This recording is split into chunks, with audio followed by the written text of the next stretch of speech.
in modern Russia, uh, legislators and politicians are now saying that even being part of the LGBT movement, what does that mean? Does that mean being gay?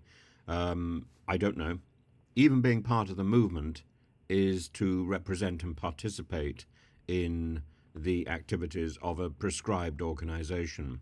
So it runs the risk of arrest. And today there's news about a party that took place a few days ago. And on the 20th of December, there was a party, and various people assembled at the Mutabor nightclub on the Wednesday, and among them was a very significant TV presenter called Nastya Ivleeva, and she hosted this thing which called the Almost Naked Party. There were two parties, in fact. Um, one was extraordinarily expensive, costing 10,000 odd rubles um, per guest, and the next one the following night was a little cheaper for ordinary people, and the authorities cracked down particularly on the cheaper version and made sure that guests attended fully dressed, or at least with slightly more clothing than perhaps they had originally budgeted on. And now there is a major kickback, and the social media has gone wild, uh, and quite significant Russian stars have found themselves dumped from the television schedules, and they've gone onto social media to say, well, actually, all they were doing was attending, and that they were wearing a polo neck shirt, and they were completely dressed, but the fact that they were in attendance was bad enough. And this is this is the movement spearheaded by the anti-gay campaign, which also is a campaign against any sort of drug references in popular media. What Ekaterina Mizulina, the head of the Safe Internet League, has called dangerous content. And police charges have then been directed at, for example, my friend Oxxxymiron, the Neko Galai, other rappers. In fact, it is particularly hits rap singers who have, of course, a variety of popular expletives and popular language mixed together with more interesting messages, and particularly Oxxxymiron mixes poetry, history, politics, along with some very good choice expletives, and this is intentional. But of course, what he is doing is specifically being targeted by the Russian administration. Rap is extremely popular, and particularly fairly ferocious rap is extremely popular in modern Russia. As for this nearly naked thing, the allegations, the recriminations, the arrests, the prison time, it's running riot. Uh, uh, Big names are being jailed for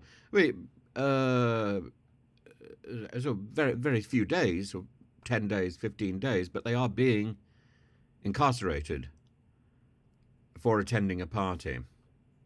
And that is the mood of modern Russia, and one ignores that at our peril. And it's a mood which is sweeping from the east onwards. And let's not forget, in Britain we also have an internet code going through, a social media code going through Parliament at the moment. And once you start playing with censorship, once you start playing with the tools of censorship, this is what you get. This Russian thing is what you get, and a lot of this is about from the Russian side, a lot of this is about trying to justify the war in Ukraine as a crusade against Western values. And yet those same Western values are being questioned in the West as well. And what are those values? What can you put your finger on what is wrong? And I think it's very difficult to do so. Is there something actively wrong?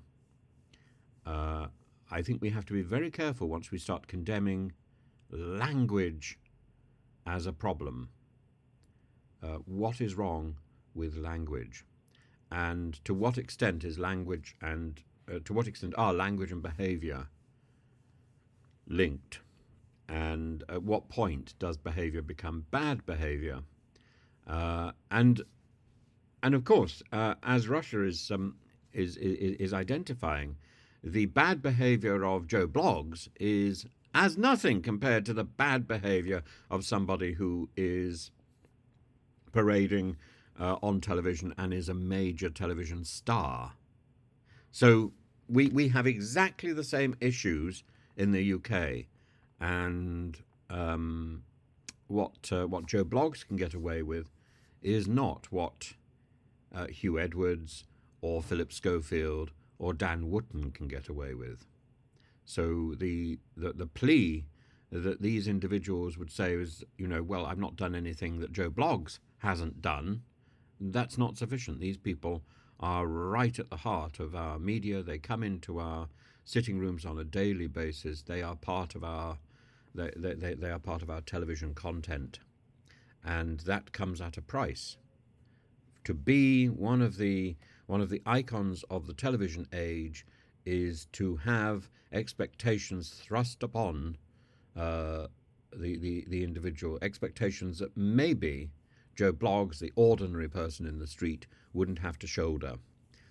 These television icons have to be an image of respectability, and if they're not, they have to go. And here we see the extreme of that ideology. I think the whole ideology is wrong, by the way. I think we should not be putting these expectations on individuals in the first place. I think that level of the level of expectation is wrong, and we shouldn't expect our entertainers to be holier than thou. But maybe I'm out of sync. I'd love to know your opinions on this. I'd love to know your opinions about the Russian crackdown, but I'd also love to know your opinions about the censorious way, the way in which our media is moving anyway. Because our media is, it may not be in the same place as modern Russia. It may not be in the same place as the Kremlin, but we are going in that direction, I fear.